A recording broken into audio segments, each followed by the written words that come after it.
Assalamualaikum, selamat pagi, selamat siang, selamat malam, Bapak Yustin. Saya Zara Amalia Mutia Hansa dengan NIM D11 2019 02855 akan menelaah jurnal saya dengan judul Kepatuhan Pengobatan pada Pasien Tuberkulosis dan Faktor-faktor yang mempengaruhinya. Tinjauan sistematis atau systematic review. Sebelumnya, jurnal saya sudah teridentifikasi Sinta 3 pada Jurnal Epidemiologi Indonesia. Yang pertama, pada judul makalah. Judul makalah tidak terlalu panjang atau pendek. Ya, menurut saya, judul makalah sudah menggambarkan isi utama penelitian. Topik spesifik menunjukkan fokus pada kepatuhan pasien TB dan faktor yang mempengaruhinya. Tinjauan sistematik memberitahu bahwa ini adalah studi literatur, bukan penelitian pada lapangan. Cukup menarik ya. Judul ini secara umum cukup jelas dan informatif, tanpa singkatan selain yang baku. Sudah memenuhi kaidah bahasa Indonesia baku, rapi, dan layak dijadikan jurnal karya ilmiah. Nama yang dituliskan sesuai dengan aturan jurnal, ya, nama sudah dituliskan secara aturan jurnal yang berlaku. Selanjutnya pada abstrak pada jurnal ini terdapat dua abstrak bahasa Indonesia dan abstrak bahasa Inggris. Dua-duanya sudah satu paragraf dan tidak terstruktur, tidak ada heading seperti background, metode, result, dan lain-lain. Keduanya mencakup komponen INRAP termasuk pendahuluan, terus pembahasan, hasil, dan metodenya.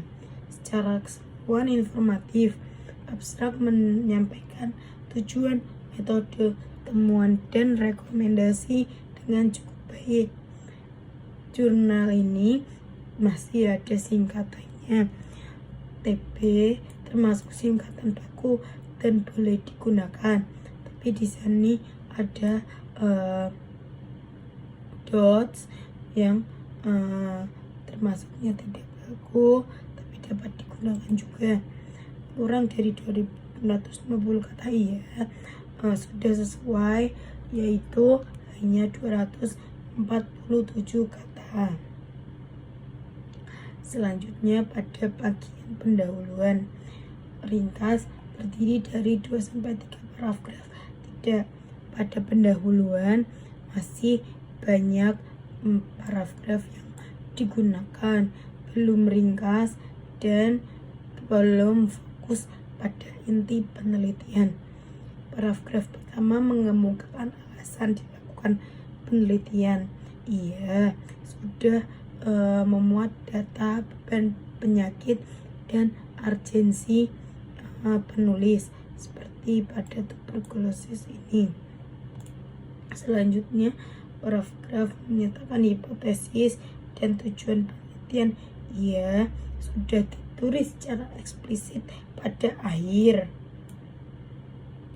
didukung dengan pustaka yang relevan. Ya, sudah ada kutipan dan formatnya konsisten. Kurang dari 1 halaman, tidak perlu diringkas lagi agar lebih sesuai dengan standar ilmiah. Selanjutnya pada bagian metode disebutkan desain, tempat, dan waktu penelitian. Iya, disebutkan waktu penelitian pada tahun 2012 sampai 2022. Lalu terdapat sumbernya pada database seperti PubMed, Scopus, Embase, dan Medline. Disebutkan populasinya tidak, karena tidak berlaku untuk studi ini, karena ini studi systematic review. Dijelaskan kriteria inklusi dan eksklusi. Ya, dijelaskan kriteria inklusi dan eksklusi pada artikel yang digunakan. Seperti ini digunakan desain randomized control atau RCT, dan digunakan artikel 5 dalam tinjauan sistematis ini. Lalu besar sampel dihitung, perkiraan sampel dihitung. Tidak ada sampling manusia di sini, tapi dipilih 5 artikel yang akan menjadi tinjauan pada sistematis review ini. Selanjutnya, observasi, pengukuran serta intervensi dirinci sehingga orang lain dapat mengulanginya. Terdapat di sini strategi pencarian sudah disebutkan, tapi rincinya belum rinci banget. Lalu dituliskan rujukan bila teknik pengukuran tidak rinci. PRISMA dilakukan secara internasional. Pengukuran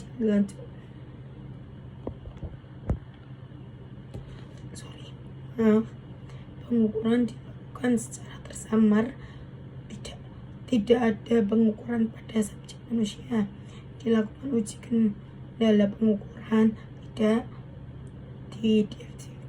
definisi istilah dan variabel penting dikemukakan.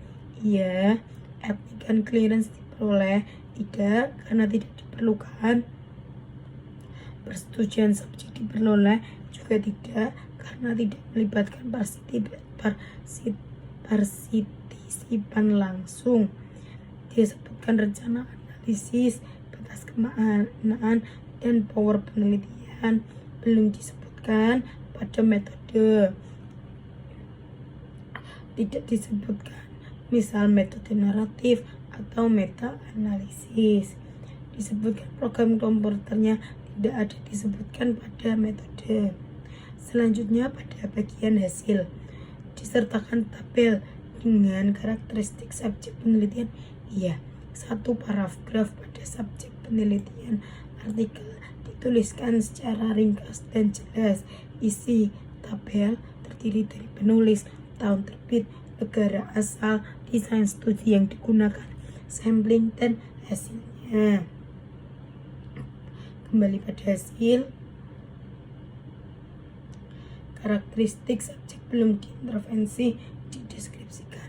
Tidak ada disebutkan jumlah subjek, jumlah peneliti.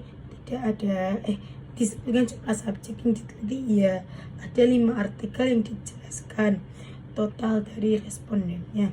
Dijelaskan subjek yang di drop out. Tidak, ketepatan numerik dinyatakan dengan benar. AR dan CI dijanjikan secara lengkap. Seperti ini.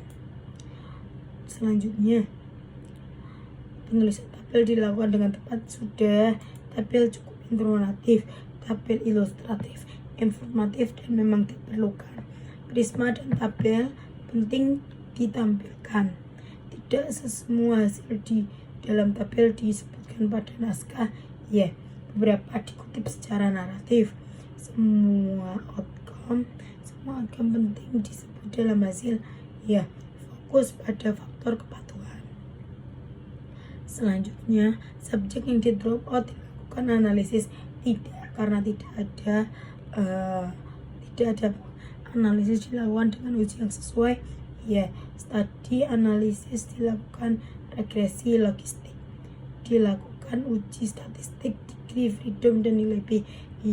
Dikemukakan OR dengan nilai 1,45 dengan CI 1,0 sampai 2,11. Lanjut, tidak ditemukan analisisnya semula, tidak direncanakan, tidak fokus konsisten pada tujuan. Disertakan interval kepercayaan diberikan dalam semua studi. Dalam hasil tidak disertakan komentar atau pendapat. Hasil semuanya objektif. Selanjutnya pada bab pembahasan. Semua hal relevan dibahas ya, tidak sering diulang dan dikemukakan ya, ringkas, hasil tidak berulang dan panjang. Selanjutnya dibahas keterbatasan penelitian dan dampak terhadap hasil iya.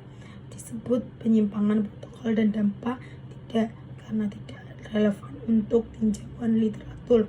Selanjutnya diskusi dengan pertanyaan penelitian ya, sangat relevan dan dihubungkan dengan pertanyaan penelitian.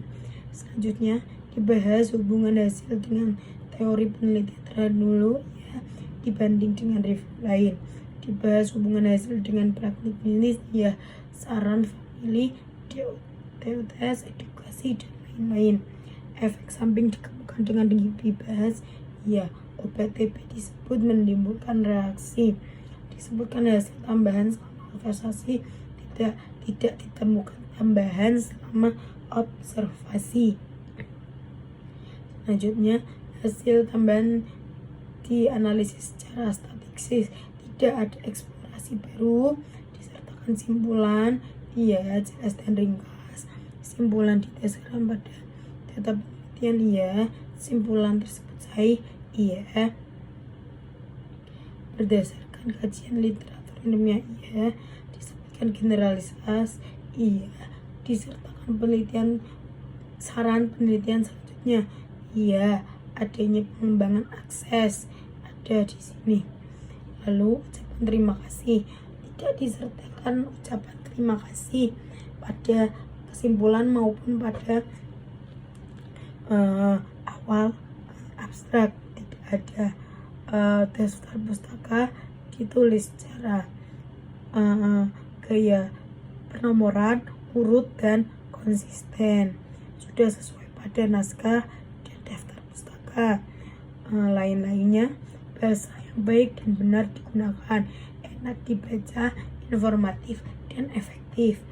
Bahasa baku ilmiah sesuai dengan bahasa ilmiah buku yang digunakan. Makalah ditulis dengan ejaan yang benar, rapi dan sesuai kaidah.